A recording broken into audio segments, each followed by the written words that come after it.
Chers auditeurs, je vous souhaite la bienvenue à votre rendez-vous musical Appassionato sur Radio Judaïka 90.2 FM, que vous pouvez également suivre en streaming sur notre site radiojudaïka.be.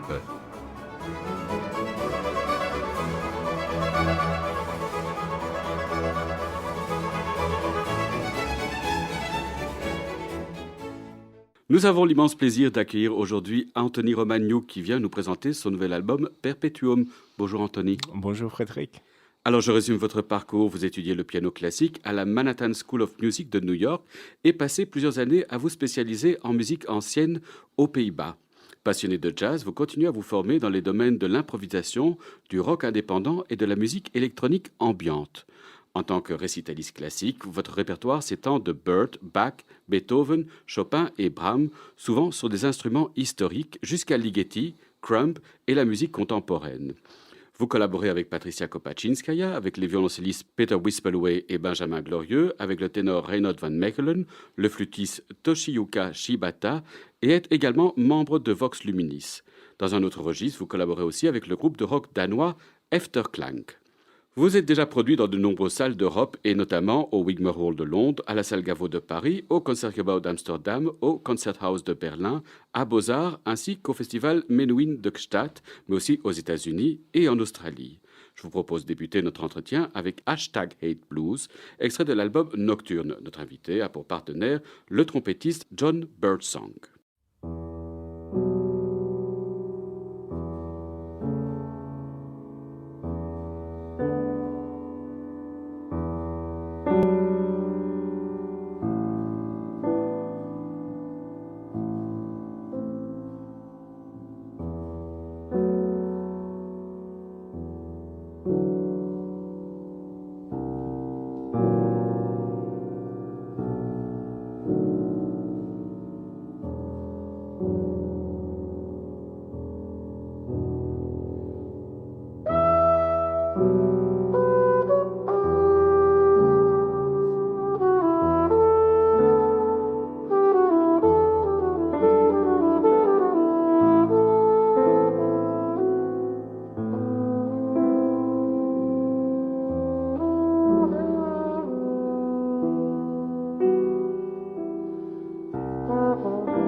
Hashtag Hate Blues, extrait de l'album Nocturne. Notre invité, Anthony Romagnouk, était au piano. John Birdsong était à la trompette. Alors, Anthony, vous jouez du piano forte, du clavecin, du Fender Rhodes. Vous maîtrisez le style classique, mais aimez improviser. Vous vous définissez comme un polyglotte musical naturel. Comment en êtes-vous arrivé là? Alors, j'ai commencé du piano à partir de 5 ans. Et puis, j'ai aimé plus en plus de jazz quand j'ai 12 ans, 13 ans. Et avec ma formation classique, j'ai développé peu à peu l'improvisation. Et quand j'étais étudiant à La Haye, par exemple, j'ai commencé la spécialisation de musique ancienne. Et en fait, c'est une histoire longue avec beaucoup de spécialisations différentes. Mais finalement, oui, c'est un mélange qui est très, très personnel pour moi. Je ne recommande pas que les autres gens l'essayent. C'est un très bizarre histoire. C'est un très bizarre parcours musical. Alors, vous avez commencé le piano quand vous aviez 5 ans. Oui. Est-ce que vous venez d'une famille de musiciens? Pas exceptionnellement, non. Mon père était violoniste amateur, il était scientifique, mais je suis le plus jeune de 5 enfants et tous de mes frères et sœurs ont pris des cours de piano et on a chanté ensemble un petit peu, mais pas spécialement les musiciens professionnels. Et alors, est-ce que c'est facile d'étudier la musique classique quand on se trouve en Australie? Oui, en fait, c'est un pays assez développé, disons, et démocratie, et c'est vraiment la culture occidentale est très forte là. Et donc, oui, ce n'était pas difficile de trouver des bons profs, des écoles de la musique. Il y a aussi des occasions de jouer la musique de chambre avec des orchestres, etc., etc. Dites-nous, vous avez étudié à la Manhattan School of Music, mais comment avez-vous appris l'art de l'improvisation? Quand j'avais 12 ans, 13 ans, j'étais absolument obsédé au jazz. Miles Davis, Duke Ellington, John Coltrane, Keith Jarrett, Bill Evans, tous les grands de jazz. Et j'ai vraiment plongé dans le style et développé la langue du jazz. Ça, c'est pas exactement la même chose que l'improvisation pure. Et après des années dans le champ de musique ancienne, j'avais découvert que c'est possible d'improviser dans les autres manières. Et c'est possible en même temps de trouver une voix unique. Euh, Ça veut dire une sorte de voix compositionnelle, mais avec le procès d'improvisation. Donc, c'est pas exactement improviser dans un style défini, mais c'est l'idée de simplement faire de la musique dans le moment même. Et alors, cet apprentissage de l'improvisation, est-ce que ça vous a donné une liberté supplémentaire lorsque vous abordez des œuvres classiques? Absolument, oui. En fait, probablement, c'est le plus fort, c'est le side effect plus fort. L'effet secondaire, oui. Exactement. Jouer la musique classique avec une partition, c'est possible de trouver la même liberté. Et c'est un peu difficile pour moi d'expliquer, mais je suis certain que c'est le fait. Et par exemple, pour les ornementations, ça vous aide, l'improvisation? Absolument, absolument. Spécialement dans la musique classique comme Mozart et Beethoven. Oui. Dans la musique romantique, c'est pas très souvent que c'est nécessaire d'avoir des ornementations, mais pour les époques plus anciennes, oui, absolument. Alors je vous propose d'écouter la toccata en mi mineur BWV 914 de Jean-Sébastien Bach, suivie de la deuxième étude de Philippe Glass, un extrait de l'album Perpetuum de notre invité Anthony Romagnouk.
Vous êtes sur Radio Judaïka et vous écoutez Appassionato, votre rendez-vous musical, la toccata en mi mineur BWV 914 de Jean-Sébastien Bach, suivi de la deuxième étude de Philippe Glass, interprétée par notre invité Anthony Romagnouk, un extrait de l'album Perpetuum qui paraît chez Alpha. Alors, Anthony, dans ce dernier album, Perpetuum, vous rassemblez des pièces de Kapsberger, Scarlatti, Purcell, Bach, Beethoven, Schubert, Schumann, Shostakovich, Stravinsky, Ravel, Satie, Ligeti, Adams. Comment avez-vous construit ce programme?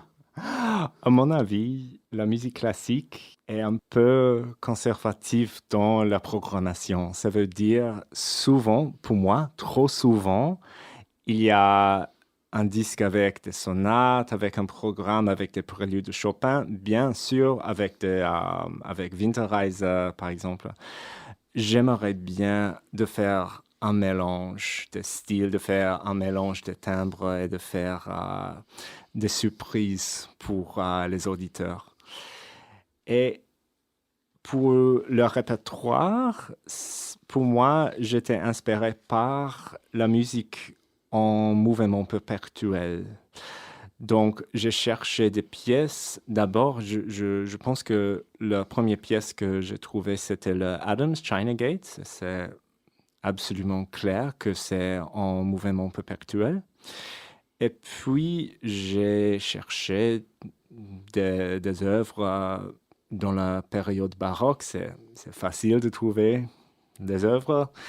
C'est un peu plus difficile chez les romantiques de trouver certaines pièces avec ce mouvement, avec le constamment bouger. Oui. Et finalement, j'ai décidé de ne voir pas le mouvement comme Carl Maria von Weber, Perpetuum mobile, car il y a des œuvres de mouvement perpétuel que sont pas exactement avec le caractère que j'ai cherché. Surtout, j'ai cherché les œuvres avec un caractère très hypnotique et en fait, très calme. Donc, bien avec le mouvement perpétuel, mais en même temps, vraiment un peu comme un trance, disons en anglais. Une transe. Une transe, exactement. Et c'est lié au rythme de l'œuvre? Oui, absolument, absolument. Je suis aussi inspiré par la musique religieuse, par exemple le soufi. Les danses soufis, oui. Absolument, absolument. Et même certaines œuvres de jazz comme My Favorite Things par John Coltrane ou vraiment quelque chose hypnotique que j'ai cherché. Et avec un effet d'entraînement, j'imagine. Absolument, oui. Alors, vous jouez ces pièces non seulement sur un piano de concert Fazioli, un pianoforte grave de 1835, un museliard flamand, c'est donc une espèce de virginal, un clavecin du 19e siècle, un piano Yamaha CP80 électroacoustique et un synthétiseur Prophet Rev 2. Alors, comment s'est effectué ces choix? De temps en temps, c'est très très clair quel instrument est le correct pour un répertoire. Par exemple, pour le Philippe Glass, il n'y a pas de choix. Il faut avoir un piano normal, un piano moderne. Même pour l'étude de Ligeti, John Adams, etc. Pour la musique baroque, normalement, c'est une bonne idée d'avoir l'instrument juste. Pour la toccata de Bach, par exemple, pour le Schubert au fortepiano, c'est nécessaire d'avoir cette couleur. Mais de temps en temps, c'est aussi intéressant d'inverser les relations entre l'instrument et le répertoire. Par exemple, au Perpetuum, il y a des pièces froides à 3 danses de Erik Satie. Et là-bas, pour moi, ça m'intéresse beaucoup de chercher comment la couleur d'un instrument changeait notre perception de la musique. C'est un peu comme, vous connaissez Marshall McLuhan, The Medium is the Message. I don't know him, non, je ne le connais pas. Mais c'est l'idée que le timbre de l'instrument donne le caractère. Et ça m'intéresse beaucoup de chercher et d'expérimenter avec ça et de jouer avec l'expectation d'un public. Alors, j'imagine que vous avez dû explorer beaucoup d'instruments pour arriver à cette sélection-là. Oui, plus ou moins. Par exemple, le Yamaha CP80 que j'ai utilisé ici, c'était un choix après avoir expérimenté dans le dernier album avec un Fender Rhodes. Le son de Fender Rhodes est très agréable, mais l'action est un peu difficile de contrôler. Donc, j'ai décidé que le Yamaha était parfait pour très œuvres avec un son électro un peu vintage sera pour moi formidable, comme un Danse traverse de Satie ou bien un œuvre de Bach, la transcription du prélude de 1006A, je crois. Oui, oui, le prélude de Bach. Donc, oui, c'était nécessaire aussi de chercher un bon clavecin avec pas trop nasal en fait dans le timbre. Pour moi, c'était nécessaire d'avoir assez de puissance et assez de rondeur dans le son. Et finalement, j'ai trouvé l'instrument ici à Bruxelles. Alors, vous jouez sur un muselard flamand ou un Fagioli grand piano. Est-ce que ça demande une technique différente? Tout à fait, absolument. Oui, c'est vraiment différent. Les touches sont dans le même ordre, mais c'est, c'est presque tout. Il faut vraiment toucher les touches dans une autre manière. Il faut utiliser les gâteaux dans une autre manière. De temps en temps, on a un pédale, de temps en temps, pas de pédale. Euh, oui, disons en anglais, the bloom du son, c'est absolument différent dans les instruments différents. Oui, il faut vraiment maîtriser des styles, des techniques différentes de faire un programme comme ça. Moi, ce qui m'étonne, c'est que je connais pas mal de pianistes qui mettent une vie à maîtriser le piano. Et comment vous êtes parvenu à maîtriser toutes ces techniques différentes? Est-ce que c'est pas un exercice un peu schizophrénique? Oui, un peu, oui. Vous avez raison. Euh, Quand j'étais étudiant à La Haye, j'ai joué pour beaucoup des autres étudiants dans un cours de chant, par exemple, dans un cours d'ensemble des instrumentalistes. Et souvent, j'ai joué 5 instruments dans un jour, juste comme accompagnateur. Pas l'accompagnateur officiel, mais piano moderne, un peu d'orgue, clavecin, pianoforte. Oui, c'est 4 instruments. Mais oui, euh, c'était pour moi normal. Je sais que c'est pas exactement normal, mais Donc vous pour êtes un m- phénomène parce que je ne connais personne qui maîtrise tout ça. Donc, mais c'était un peu schizophrène, oui, mais pour moi, c'est la musique qui guide mes choix. Et j'étais toujours intéressé dans la musique de Ravel et Debussy, par exemple. Et quand on est claveciniste, c'est pas vraiment possible de faire la musique de Debussy à Ravel. Je sais que Jean Rondeau a récemment enregistré un peu de Debussy au clavecin. C'est, c'est rare, mais c'est possible. Mais oui, je suis trop curieux dans tout le monde de la musique de moi-même limiter à un instrument seul. alors, place à la musique. Nous allons écouter 4 extraits de votre album, China Gates de John Adam, suivi de En y regardant à 2 fois d'Eric Satie, du prélude de la suite en mi majeur de Jean-Sébastien Bach dans votre transcription, et du Perpetuum mobile de Simon Harry Pierce Jeffs.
Nous venons d'écouter China Gates de John Adams, suivi de En y regardant à deux fois d'Eric Satie, du prélude de la suite en mi majeur de Jean-Sébastien Bach, du Perpetuum mobile de Simon Harry Pierce Jeff, extrait du nouvel album Perpetuum de notre invité Anthony Romagnouk. Il s'agit d'un extrait d'un récital qui paraît chez Alpha.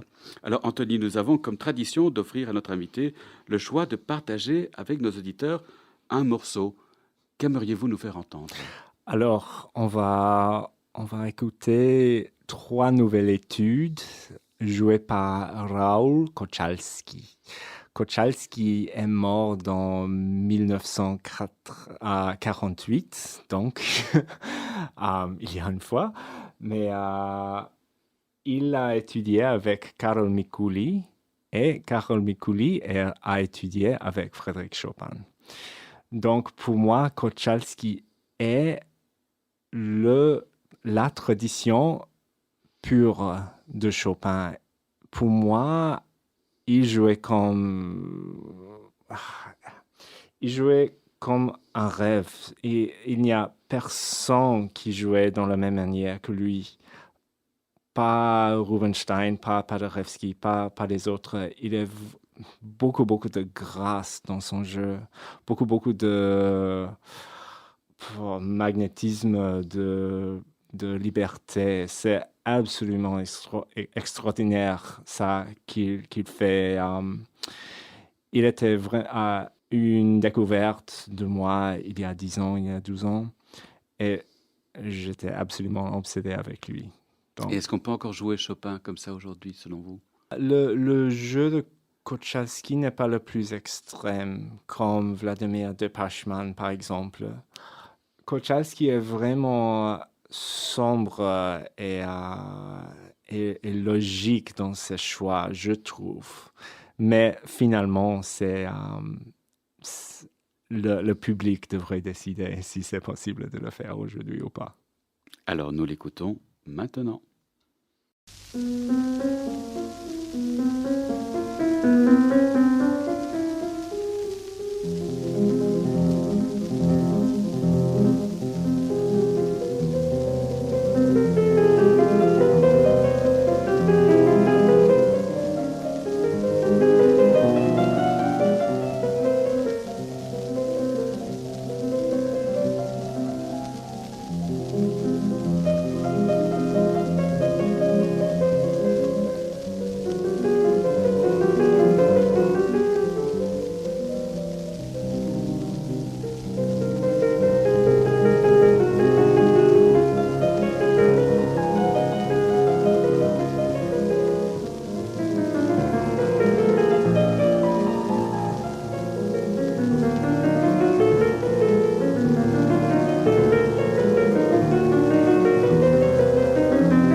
Nous venons d'écouter 3 nouvelles études de Frédéric Chopin dans l'interprétation de Raoul Kochalski.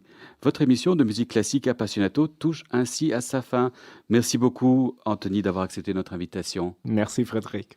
Merci à Paul Fromm d'avoir assuré la technique de cette émission. N'oubliez pas qu'Appassionato est diffusé sur les ondes et le site de Radio Judaïka les lundis à 13 h, les jeudis à 14 h et les dimanches à 9 h. Merci, chers auditeurs, de nous avoir écoutés. À la semaine prochaine. D'ici là, portez-vous bien.